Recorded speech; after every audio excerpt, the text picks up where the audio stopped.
So Jain, Kushank and welcome to our show and such a honor हमारे लिए actually बहुत खुशी की बात है कि इंडियन आर्मी के आज एक सर्विंग कमांडिंग ऑफिसर बहुत स्पेशल होते हैं और कमांडिंग ऑफिसर हमारे शो में है। और ऐसे ही कोई कमांडिंग ऑफिसर नहीं, एक कमांडिंग ऑफिसर जिनको अभी ऑप सिंदूर के बाद वीर चक्र से नवाजा गया है।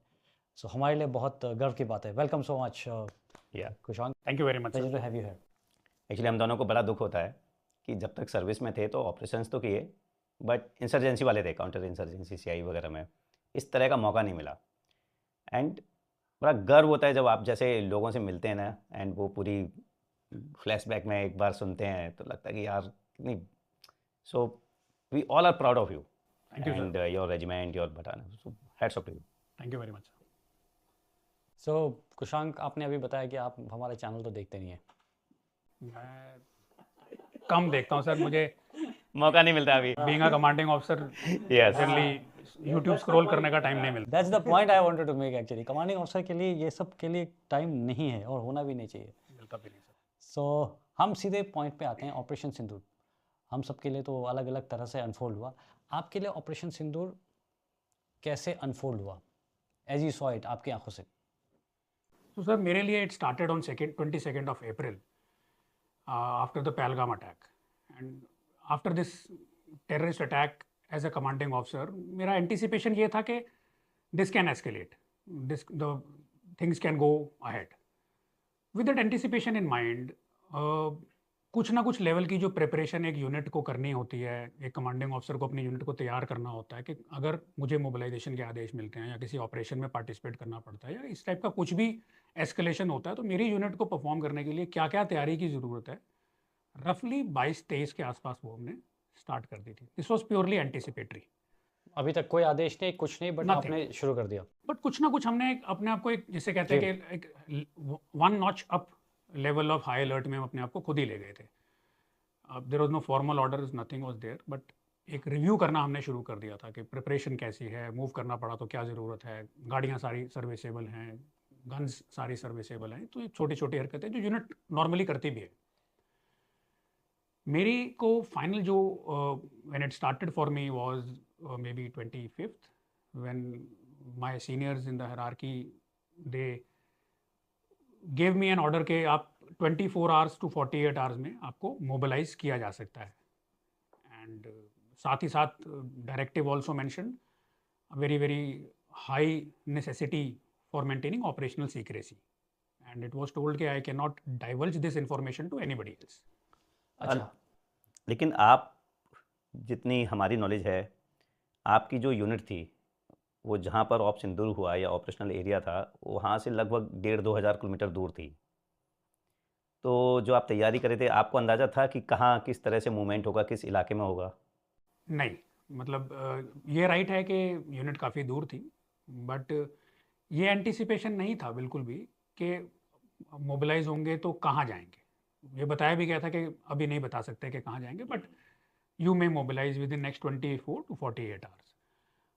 अब like any good unit what we did was कि अगर हमें रोड से मूव करना पड़ता है तो मुझे कैसी तैयारी करनी है, अगर मुझे ट्रेन से मूव करना है तो मुझे कैसी तैयारी करनी है, और अगर मुझे बाय एयर भी मूव करना है तो मुझे कैसी तैयारी करनी है।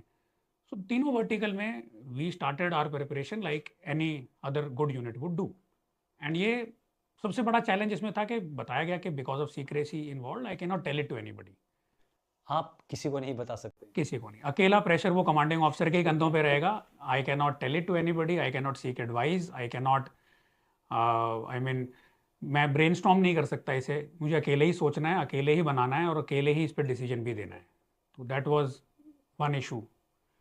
Big issue, big issue. That's a big issue. It gives a lot of stress and pressure to the brain. ऐसे टाइम में थोड़ा दिमाग को काम करने के लिए बहुत ताकत लगती है। अब हमने तैयारी जो शुरू की, जिस तरीके से इसको धीरे धीरे हम प्लान करते रहे, तो मैंने एक छोटा सा अब यूनिट। बट आपने यूनिट पे जो तैयारी कराई, अब आपने कुछ तो बोला होगा लोगों को, मैं सेकंड इन कमांड को, एडजुटेंट को कुछ तो आदेश दूंगा। तो उसके लिए अब नाउ डाइकोटॉमी ये थी कि मैं इन्हें बता नहीं सकता कि मेरे को ऑर्डर क्या मिले, बट मैं चाहता हूँ कि मेरी यूनिट A1 परफेक्ट शेप में हो किसी भी ऑपरेशन को करने के लिए। तो इस डाइकोटॉमी को सॉल्व करने के लिए मैंने एक छोटा सा एक छोटा सा रूल्स बनाया। मैंने बोला कि एक बहुत सीनियर ऑफिसर हमारी यूनिट को विजिट करना चाहते हैं, और वो जब आएंगे तो वो यूनिट को जैसे नॉर्मली देखते हैं कि भाई कहाँ पे ब्रीफिंग होगी, कहाँ पे ट्रेनिंग होगी, ये सब नहीं देखना चाहते वो। He wants to see how well do we carry out a mobilisation. And जैसे कि हम अपनी मोबिलाइजेशन प्रैक्टिस हर महीने एक बार करते थे, I said don't worry about it, हम ऐसे ही प्रैक्टिस करेंगे।